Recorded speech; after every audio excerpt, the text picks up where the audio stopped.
Ladies and gentlemen, it gives me great pleasure to talk to you in this conference about the future of public libraries, and I would like to avail this opportunity to thank the leadership of Lyon Public Libraries for inviting me to deliver my paper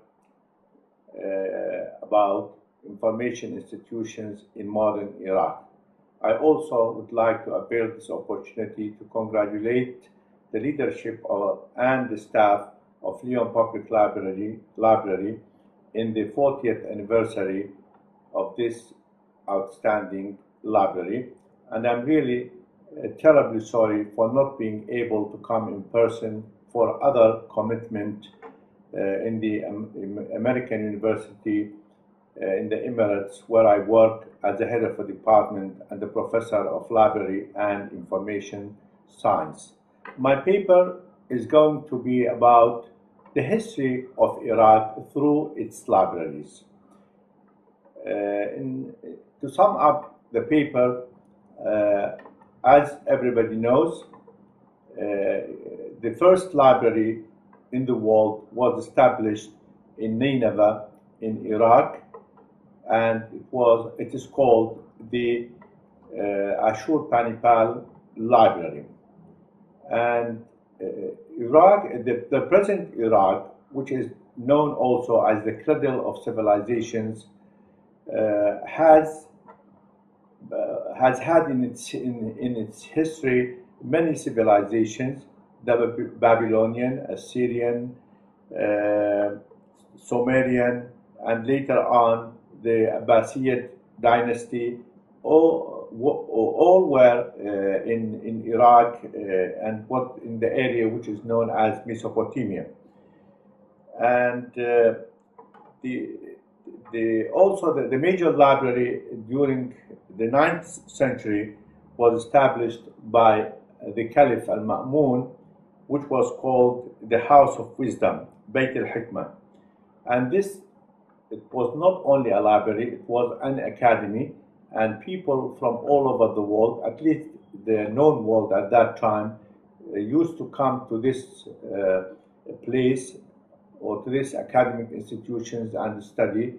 And many of those scholars who were students of that House of Wisdom and then became scholars and contributed to the global literature. Many manuscripts were kept in Iraqi modern libraries. In the modern age, the first library was established as a public library in 1920, and the merchants of Baghdad helped in establishing that library, which later on in 1960 became the National Library of Iraq. And in 1963, the Iraqi National Center for Archive was established, and both institutions were merged into one institution in 1986. And this place is going to be the theme of my paper. In such a paper, you cannot cover all types of information institutions, and my emphasis is going to be on what happened to these institutions after the American invasions in 2003. And by the way, the Beit al-Hikmah, or the House of Wisdom, was destroyed by the Mongols in 1258. The same thing happened in 2003 when the Americans invaded Iraq. The National Library and Archives was also destroyed by the invaders. And I think this is not a coincidence, because such institutions is considered to be the memory of the nation or of the country. So that's why it was attacked by the invaders. And the American invaders should have protected these institutions, but the only two ministries that were protected by the Americans during their invasion were the Ministry of Oil and the Ministry of Interior. While they kept other institutions not protected, and in my paper, I'm not going to talk about all institutions or what happened to them, but the emphasis is going to be on this particular library. And during 2003, in a study reported by two of my former students, they said a reporter was telling the people, the American soldiers who were in a tank like 200 meters away from the National Library, please, they are burning the library. He said, it is not our responsibility. We are soldiers. We are not policemen. So that's why it happened. And my description or my emphasis in the paper was on this institution. This is going to be like a sample of what happened to other information institutions.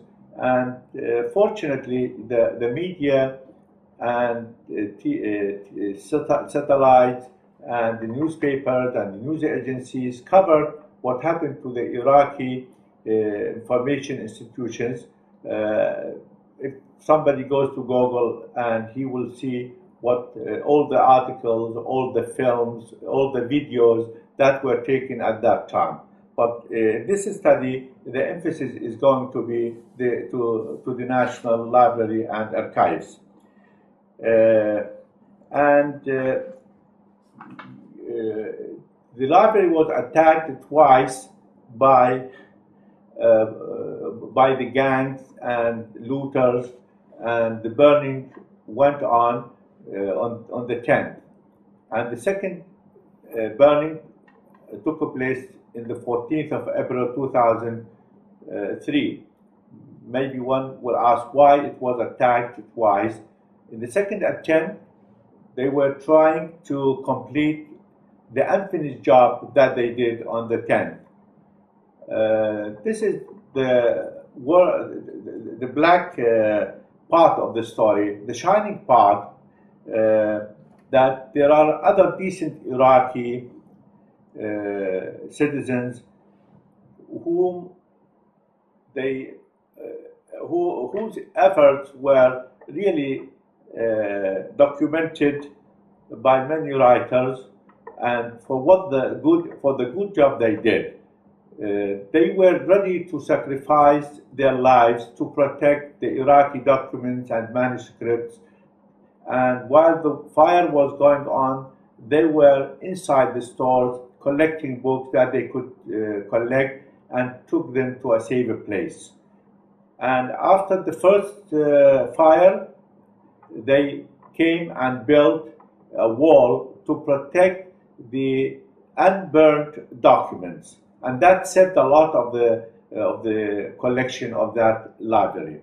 And moreover, later on, they went to the used books market and bought many of the stolen materials that were sold in that market, and they brought them back to the library. And I think that was really something one should be proud of, that there are such good people to take care of their culture, and they were ready to sacrifice their lives for that cause. And the role of the religious people is also appreciated. All the materials collected from the National Library and Archives were taken to a mosque, and they were kept there till the library resumed its work after the two burnings, and the new director for that library was appointed. And in the study, I cited the most important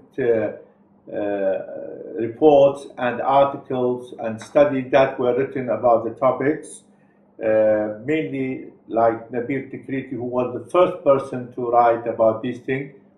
He is an Iraqi. He used to live in the United States, and he came back right after the war. And then Ian Johnson, Professor Johnson wrote a full report about what happened.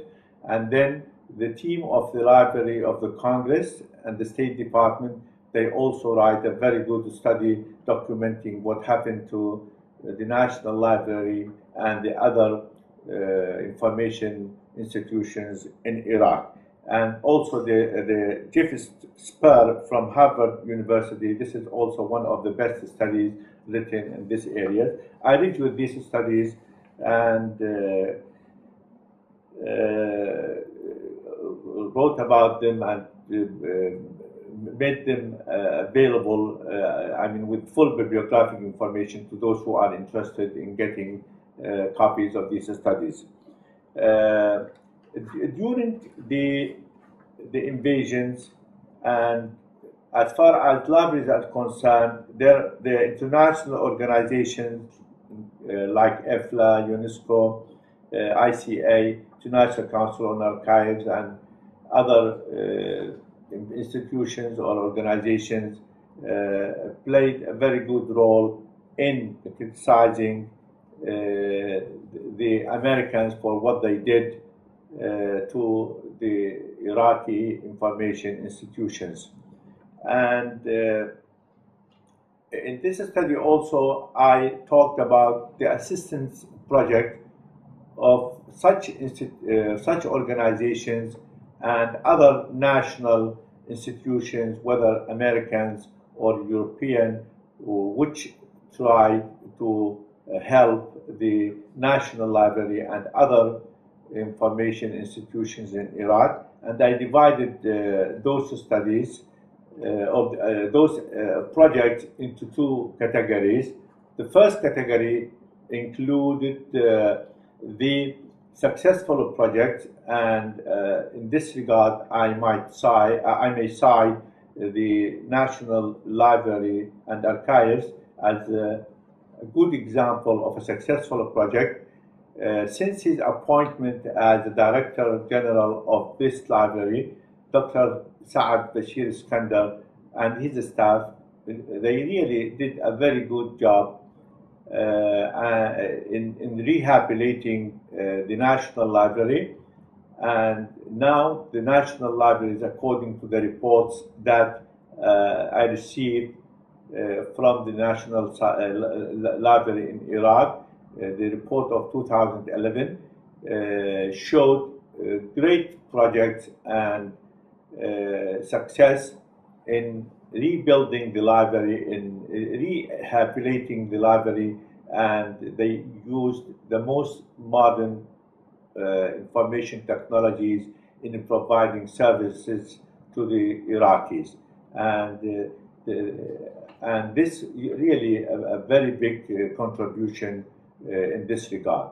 The second story of success is the Iraqi Virtual Scientific Library. This project was done by the Ministry of Higher Education and Scientific Research with the help of international organizations. And really, this project is a very successful one. And now Iraqi university professors and Iraqi students, whether undergraduate or graduate students, now they can have access to the best databases that are provided by this virtual scientific library. And the third successful project that I cite in my study is the World Health Organization. WHO, what is called WHO initiative, really was a very successful project in the fact that it provided now Iraqi medical staff, medical doctors, physicians, medical colleges in all Iraq. They can have access to the best journals in medicine and other databases that contains medical literature. And the last successful project that I cited is the training programs that were provided by the State Departments to the professors and faculty members of Iraqi Library Science departments. There were 4 training courses. 3 were held in Amman, Jordan, and the other was held in Al-Ain in the United Arab Emirates. And the Iraqi faculty members took part in these training courses, and their informations, the purposes of these training courses were to update the information of those faculty members, because during the embargo and Iraqi-Iranian war, I mean, scientific materials stopped, and Iraq didn't have the internet. Iraq was the last Arab country to have the internet. It was introduced in 1998, and it was very restricted. The use of the internet was very restricted then. So our other information technology in Iraq. So such kind of training programs were very helpful to the Iraqi professors. And I had the pleasure of meeting my former students and colleagues in Abu Dhabi, because the participants came to visit the National Center of National Research, of the National Archives and Research, where I used to work at that time, 2006, and I had to deliver a lecture to my colleagues and students. I just want to conclude by the fact trying to write something about what some historians accused Iraqi of being by nature. They were the one who burned their libraries and their National Archive Center. As you know, in whatever troubles come and whenever it comes, people behave naturally in such behavior, the way some Iraqis behave. And I can cite some examples in modern time. In 1969, in Montreal, Canada, when the police were on strike, many shops and malls were looted by the mob, and one officer was killed, and more than 100 people were arrested. The same thing happened in July of 1977 in New York, when there was a blackout. Hundreds of malls and supermarkets were looted and burned because of that blackout that took place then. The same thing in Britain a few years ago. Also, the police had to stop the riots and the looting and burning of malls and public places. Last year, in 2011, the Egyptian Academy of Science was also burned by the mob, and more than 200,000 manuscripts and rare books were burned because of that event. And recently, what is going on in Syria, some libraries were attacked and some were looted and burned by gangs. And these things can happen in any country in circumstances that Iraq had in 2003. But the international professional organizations criticize the Americans for not protecting these institutions. And by international law, it is the duty of the occupiers, of the invader, to protect all the institutions of the country that they occupy. But the Americans emphasized only, as I mentioned earlier, on the Ministry of Oil and the Ministry of Interior. And that's it. Thank you very much for listening, and I will be very happy to answer your questions.